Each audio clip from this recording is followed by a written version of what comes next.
Il faut se rendre compte qu'effectivement, la contestation de Korach apparaît à un moment bien déterminé de l'histoire des Israélites. On est à 2 doigts d'entrer dans la terre de Canaan. Et la paracha précédente, figurez-vous, la paracha Shelach Lecha, la fameuse paracha des espions, où Moïse a envoyé des explorateurs, reviennent avec un témoignage négatif. On connaît la punition de Dieu, 40 ans dans le désert. Et donc, on arrive à un moment absolument terrible. Il y avait 2 grands projets. Il y avait le projet de devenir un peuple saint, une nation sainte, et puis le projet de se rendre en Israël. Moïse vient d'annoncer l'échec du 2e projet. Personne n'ira en Israël puisque toute cette génération va mourir dans le désert.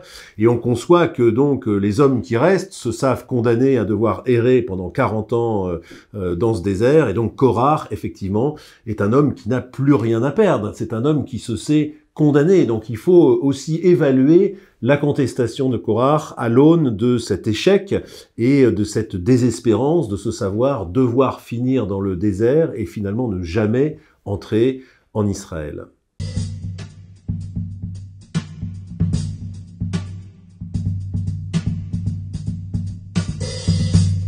Alors Korach, on a beaucoup médit sur lui. On a dit que c'est un fils de Lévi, c'est un aristocrate. Hein, c'est quelqu'un qui a du yichus, comme on dit, à savoir, il a une filiation tout à fait noble. Il peut être considéré à l'égal justement d'Aaron et de Moïse. Et évidemment, les commentateurs l'ont crédité d'avoir un intérêt personnel, de dire mais pourquoi donc Moïse, lui, pourquoi Aaron plus que moi? J'ai autant de titres aristocratiques à faire valoir. Alors, si on s'arrête là, bon bah ça devient une histoire banale d'ambition personnelle, d'ambition politique. C'est certes intéressant, mais peut-être qu'on manque finalement le fond de l'histoire. Le fond de l'histoire, on peut le considérer à la hauteur d'une véritable controverse théologique, et c'est d'ailleurs de cette manière-là que c'est plus intéressant. Ce sont vraiment 2 conceptions de la sainteté, 2 conceptions du leadership religieux qui s'affrontent, et je trouve qu'il y a beaucoup plus de leçons à tirer, de prendre au sérieux quelque part la conception de Korach. Alors le fameux slogan de Korach, qui n'est d'ailleurs pas exempt de populisme, on pourrait dire, c'est effectivement « Kulam Kedoshim ».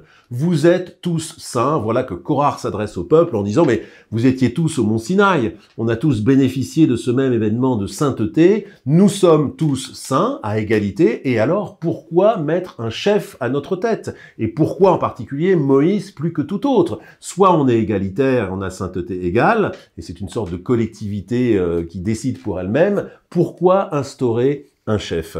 Alors, à l'aune de cette contestation, et en considérant qu'il s'agit d'ici d'une thèse tout à fait sérieuse, eh bien, on peut voir que Korach, en fait, est un homme de l'ancien temps. Il a juste manqué une étape qui incarne justement l'étape nouvelle de Moïse. C'est que le mont Sinaï n'est pas seulement la révélation à un leadership religieux pour instaurer un chef, c'est le début d'une procédure de transmission. Moshe Kibel Torah mi Sinaï, Moshe a reçu la Torah du Sinaï, mais beaucoup de commentateurs, Manitou par exemple, dit c'est à partir du Sinaï que la Torah est devenue un objet de Kabbalah, Kibel, de réception. Autrement dit, la Torah, quelque part, était déjà là. Il y avait une sagesse pour dominer le monde, mais c'est seulement explicitement à partir de la Torah qu'elle devient un objet de transmission pour les générations, et ça c'est quelque chose de tout à fait nouveau. Que la Torah devienne un objet, et un objet de transmission, c'est la révolution rabbinique de la révélation orale. Il y a la révélation d'un texte écrit, mais la révélation orale, c'est une responsabilité qui se transmet de génération en génération, et Moïse n'en est que le premier maillon. Il y a la nécessité que quelqu'un commence cette chaîne de transmission, mais justement pour mieux transmettre, et donc il ne s'agit pas d'une histoire de pouvoir, il s'agit d'une histoire de transmission. Et c'est ça que ne comprend pas Korach. Korach est un homme aristocratique encore ancré dans la notion qu'il y a une hiérarchie, il y a des gens plus puissants, il y a des gens mieux nés que les autres et que c'est aux plus puissants, aux mieux nés de diriger. Or, il ne s'agit absolument pas d'une question de pouvoir religieux, mais du pouvoir de transmettre.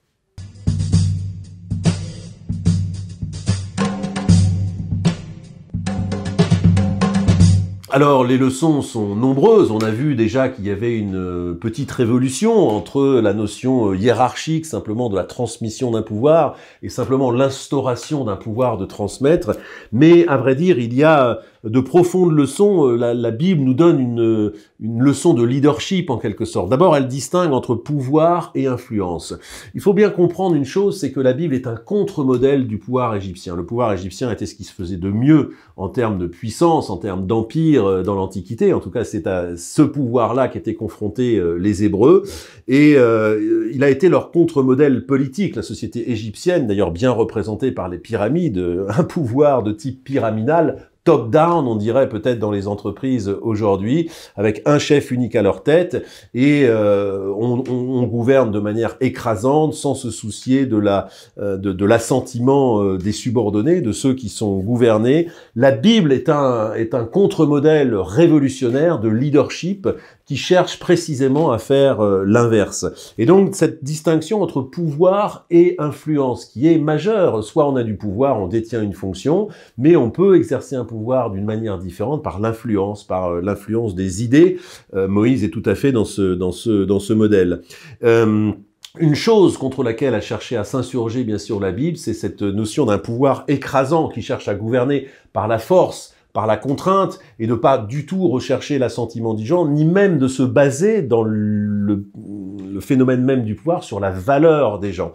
Or, la Bible cherche à susciter ce qu'on appelle le kavod abriot, c'est-à-dire la valeur des créatures, la valeur intrinsèque. Si l'on est tous nés égaux avec des qualités différentes, alors il y a des qualités à faire valoir, et la fonction d'une structure de gouvernance, de leadership, c'est de faire en sorte que chacun puisse s'exprimer et de mettre la diversité des talents au service du collectif. Ça, c'est une notion tout à fait révolutionnaire pour l'Égypte. Pour l'Égypte, il n'a absolument pas besoin de ça. Il y a besoin d'un chef qui écrase tout le monde, qui dirige tout le monde, voilà, de manière absolue. Mais la gouvernance biblique cherche à faire évaluer la valeur des gens à tous les niveaux. On l'a vu, Yitro est reconnu comme l'organisateur du pouvoir judiciaire, avant même la révélation divine elle-même, qui conseille un système de délégation, de représentation,